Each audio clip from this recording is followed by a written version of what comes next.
Assalamualaikum warahmatullahi wabarakatuh. Hai guys, welcome back to my channel.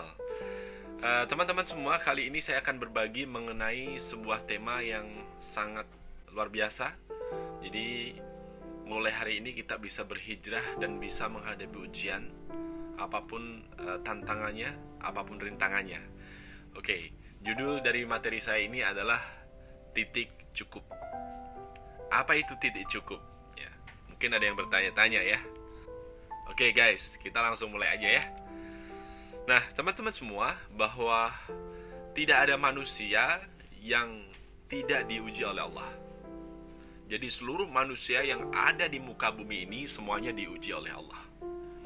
Kita kadang mampu menghadapi ujian dari orang luar, seperti teman-teman yang suka mengunjingkan kita, mungkin para haters dan yang lain-lain.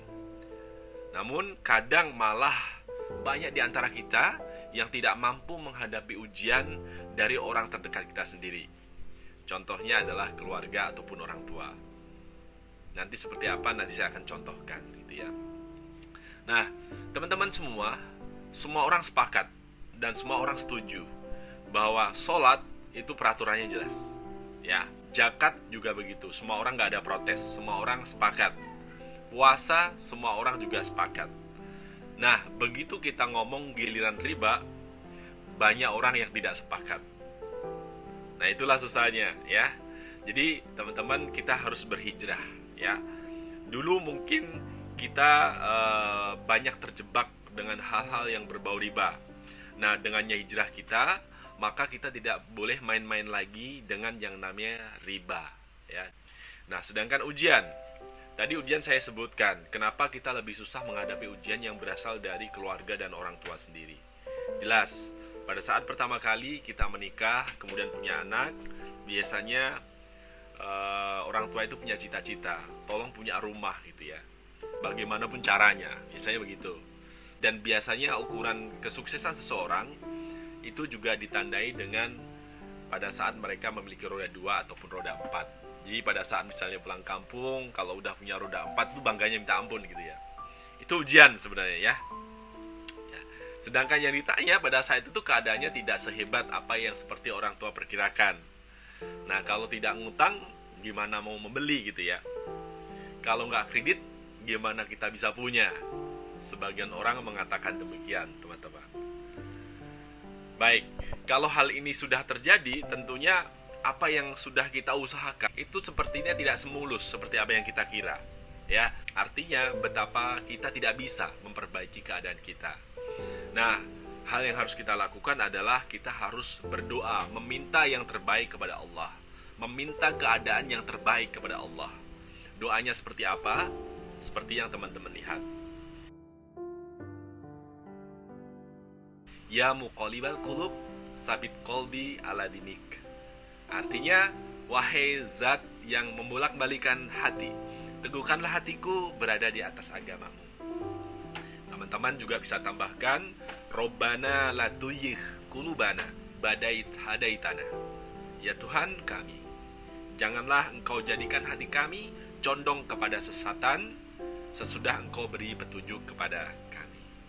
Nah, itulah yang harus kita upayakan dan terus kita lakukan. Teman-teman, kalau kita sudah berusaha semaksimal mungkin, tetapi kenapa kita masih belum berhijrah juga, maka kita baru mulai paham tuh ya. Kita baru mulai ngerti tuh bahwa semua usaha kita itu tidak semulus yang kita kira ya. Ya, semua usahanya tidak semulus yang kita kira. Nah, sekarang kita baru tahu, baru paham bahwa we are nothing, Allah is everything ya. Di situ kita baru sadar bahwa kita tidak bisa berbuat apa-apa dan hanya Allah yang mampu mengubah keadaan ini. Artinya begini teman-teman, artinya kita tidak boleh menyandarkan hari ini kepada orang lain ya. Kita harus menyandarkan ini kepada Allah. Kalau kita sandarkan hal ini kepada orang lain, maka yang terjadi adalah perasaan kekecewaan. Oke, teman-teman. Nah, tentunya kita harus punya barometer ya, barometer kemuliaan. Kalau orang yang memiliki harta ya, dianggap sebagai orang yang mulia, ya, mungkin dulu ya ada Fir'aun dan Korun, mereka akan masuk surga. Tapi kenyataannya tidak. Ya, jadi Fir'aun dan Korun tidak masuk surga. Tapi Islam tidak diajarkan untuk miskin, teman-teman semua, ya. Islam tidak diajarkan untuk miskin. Nah, kita coba ingat mengenai rukun Islam. Ya, rukun Islam ada 5, ya. Ada syahadat, ada sholat, ada puasa, ada zakat, ada naik haji gitu ya. Jadi pada saat kita bersyahadat, ya, asyhadu alla ilaha illallah wa asyhadu anna muhammadan abduhu wa rasuluh. Kita bersaksi bahwa tiada Tuhan selain Allah, dan kita bersaksi bahwa Nabi Muhammad adalah utusan Allah. Jadi Nabi Muhammad adalah nabi yang kita teladani, ya.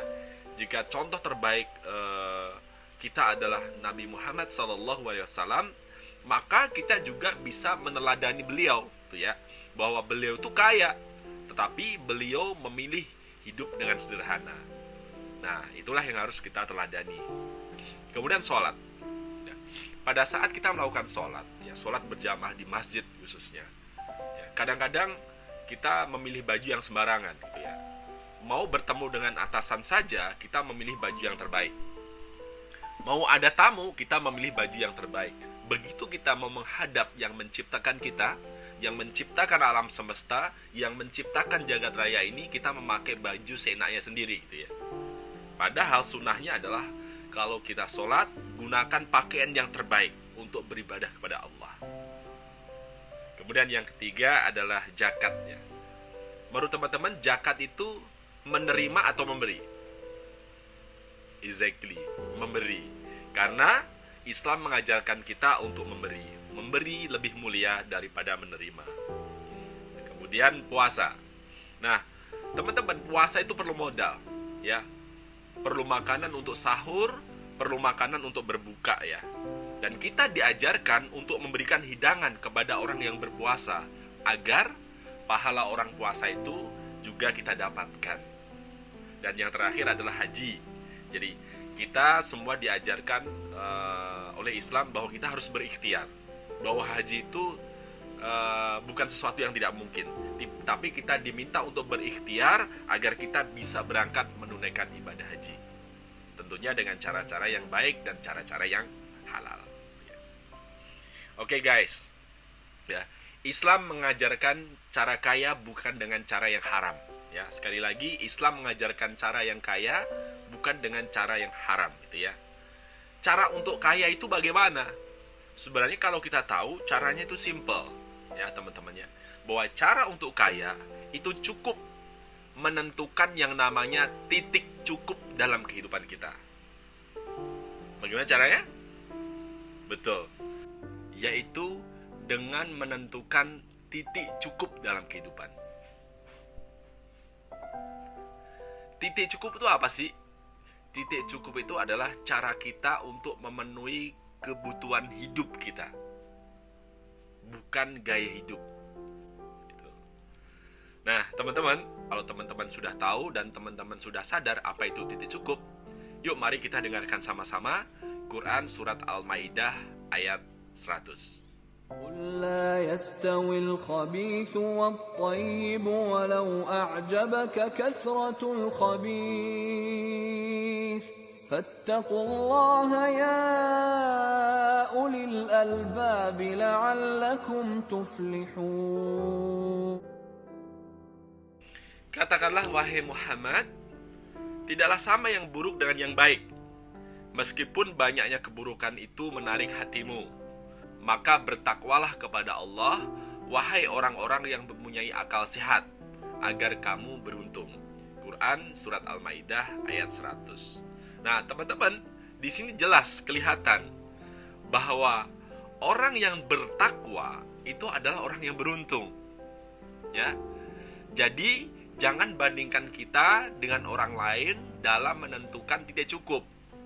Karena yang disebut beruntung di dalam Islam adalah orang yang bertakwa.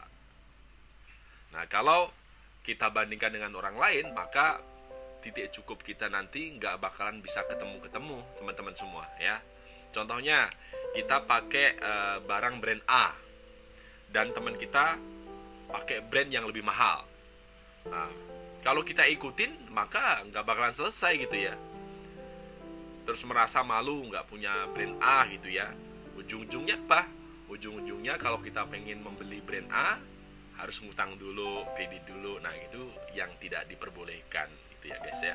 Jadi kalau kita menentukan titik cukup kita hanya sekedar untuk mengikuti gaya hidup, maka awal kehancuran yang akan terjadi pada diri kita ya. Oke guys, yang harus kita perbaiki adalah pola pikir dalam menentukan titik cukup gitu ya. Misalnya pada saat sakit, kita itu langsung kepikiran biasanya. Kepikiran untuk apa? Untuk berhutang, karena tidak punya biaya untuk menutup biaya-biaya yang ada di rumah sakit misalnya gitu ya. Karena meskipun hutang lunas, biasanya kita itu akan kepikiran, wah kemana udah lunas tuh, gue mau hutang lagi dong. Nah gitu biasanya. Nah begitu hutang beres, lanjut ke masalah keluarga biasanya. Makanya siklusnya akan berputar begitu terus ya. Jadi siklus masalah itu yang pertama kena masalah, yang kedua menghadap Allah untuk bertobat, minta penyelesaian, yang ketiga kena masalah lagi. Kenapa? Karena dia nakal lagi gitu ya. Muter seperti itu terus ya. Nah teman-teman, supaya kita tidak muter ya kita harus segera rubah pola pikir. Kita semua tahu bahwa yang namanya menghadapi PHK ya, penyakit, hutang dan keluarga, itu ujiannya luar biasa. Kita semua tahu. Tapi Allah punya banyak cara untuk menyelesaikannya teman-teman. Ya. Yuk kita segera berhijrah. Kita tinggalkan masalah-masalah yang saat ini mengganggu diri kita. Jadi kita bisa mewujudkan yang namanya hidup tenang tanpa hutang, kemudian hidup bahagia tanpa riba, dan hidup berkah tentunya dengan banyak sedekah ya. Sedekah di mana? Di jalan Allah.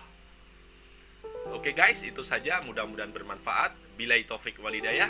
Wassalamualaikum warahmatullahi wabarakatuh.